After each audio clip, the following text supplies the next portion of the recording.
Perang Rusia dan Ukraina sudah berkobar sejak 2022. Dunia telah berupaya menghentikan perseteruan sengit dua negara tetangga ini.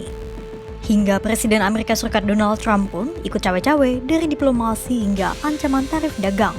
Namun tak ada titik cerah hingga tahun ketiga konflik ini terjadi. Rencana pertemuan Trump dan Presiden Rusia Vladimir Putin santer berembus. Meski waktunya belum dipastikan, namun sinyal positif hentikan perang masih pesimis. Dalam video kali ini akan dibahas 5 skenario yang mungkin bisa menghentikan drama panjang perang Rusia versus Ukraina. Akankah dari 5 skenario ini bisa mencapai perdamaian bagi dua negara tersebut?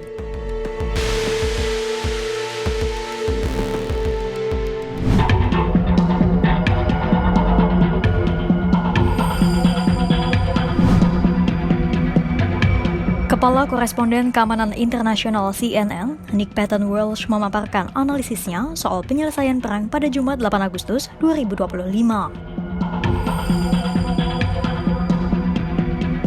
1. Putin mungkin akan menyetujui gencatan senjata tanpa syarat dan mengembalikan garis depan sama seperti sebelum perang dimulai.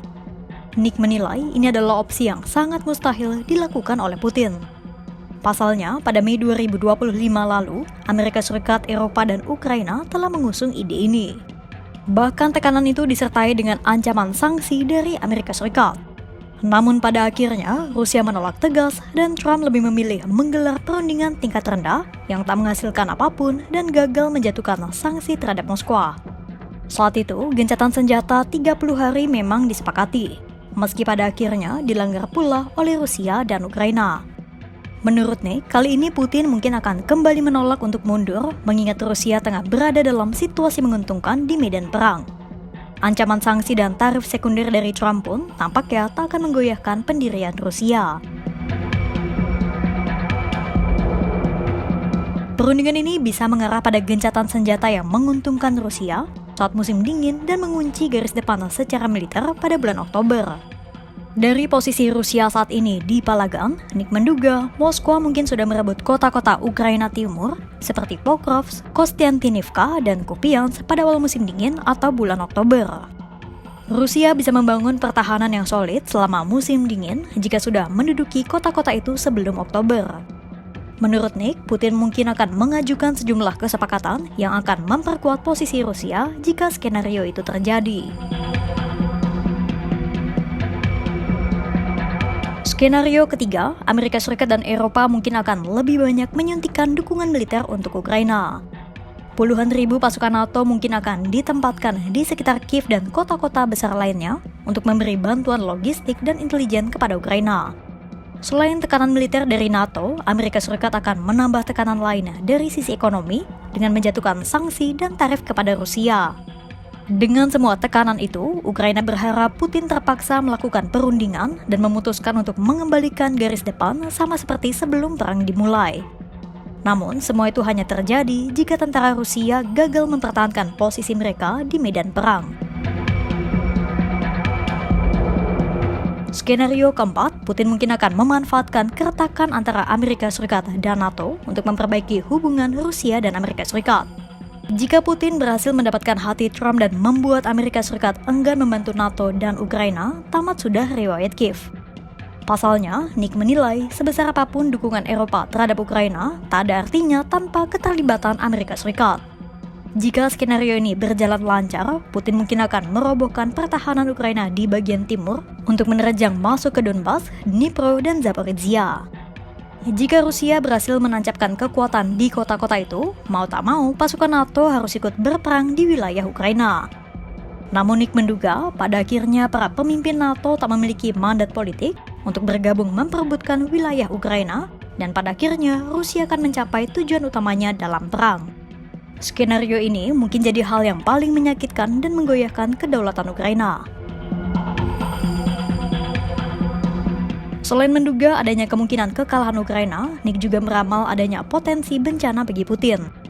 Nick menilai Rusia bisa membuat kesalahan besar dengan mengorbankan ribuan nyawa tentara demi keuntungan yang relatif kecil. Tak hanya mengalami perlemahan di sisi militer, aliansi Rusia dengan Cina juga bisa terkikis karena adanya tarif sekunder dari Amerika Serikat. Pendapatan Rusia juga bisa menurun karena salah satu pembeli terbesar minyak Moskwa, yakni India, ikut terdampak tarif sekunder Amerika Serikat. Jika Rusia mengalami keruntuhan di sisi militer dan ekonomi, bisa-bisa muncul perdebatan di kalangan elit Moskwa karena Putin dinilai terlalu banyak mengorbankan banyak hal dan mengabaikan upaya diplomasi. Semua kemungkinan yang diprediksi Nick Paton Walsh bisa saja berubah tergantung situasi di medan perang. Lantas, seperti apa kondisi Ukraina dan Rusia di Palagan saat ini?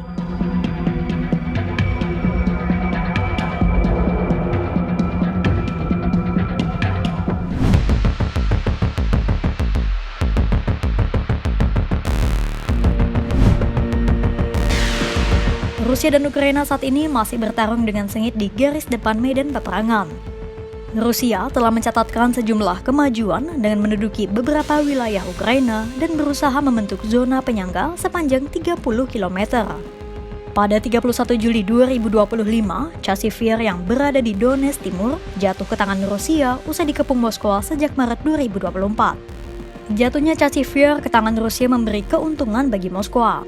Pasalnya, letak kota yang berada di dataran tinggi ini bisa menjadi titik strategis bagi Rusia untuk mengobservasi Ukraina. Kota ini juga bisa menjadi akses masuk Rusia ke sabuk benteng Ukraina di Kramatorsk, Druzhivka, dan Kostiantynivka. Selain Chasiv Yar, Rusia juga mengklaim kemajuan di Kupiansk, Kharkiv Utara, dan Dnipropetrovsk. Rusia juga mulai menggunakan drone Shahid bertenaga jet yang lebih cepat dan sulit dicegat. Namun, tak hanya Rusia yang semakin kuat, Ukraina pun memberikan balasan yang sama segitnya. Ukraina telah menargetkan sejumlah infrastruktur energi dan transportasi Rusia. Ukraina menyerang pabrik radio produsen komponen militer Rusia di Penza dan menghantam pangkalan drone Shahid. Kilang minyak utama Rusia dan pipa gas utama yang memasok industri militer juga ikut terkena serangan Ukraina. Drone-drone Ukraina turut mengganggu lalu lintas kereta api Rusia. Selain situasi di medan perang, ada hal-hal lain dari aspek politik yang turut berperan memainkan nasib akhir perang Rusia-Ukraina. Apa saja itu?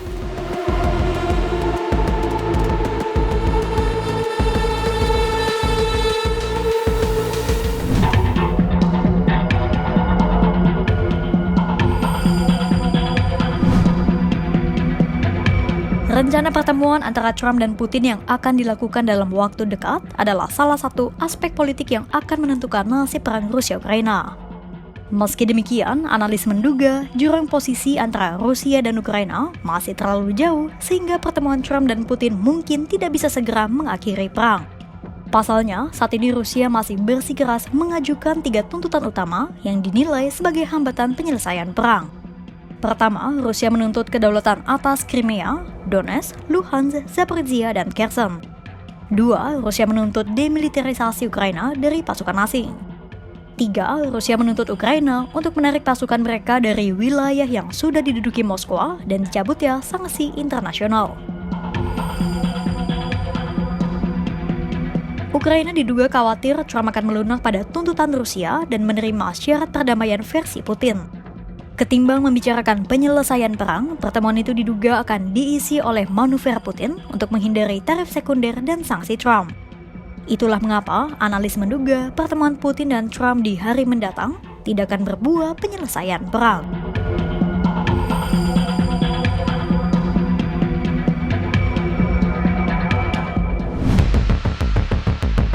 Pada akhirnya, nasib perang Rusia-Ukraina masih dipenuhi tanda tanya besar. 5 skenario yang diperkirakan bisa berubah sewaktu-waktu tergantung perkembangan di medan perang dan manuver politik para pemimpinnya. Pertemuan Trump dan Putin mungkin memberi arah baru, namun jurang kepentingan antara keduanya masih terlalu lebar untuk dijembatani.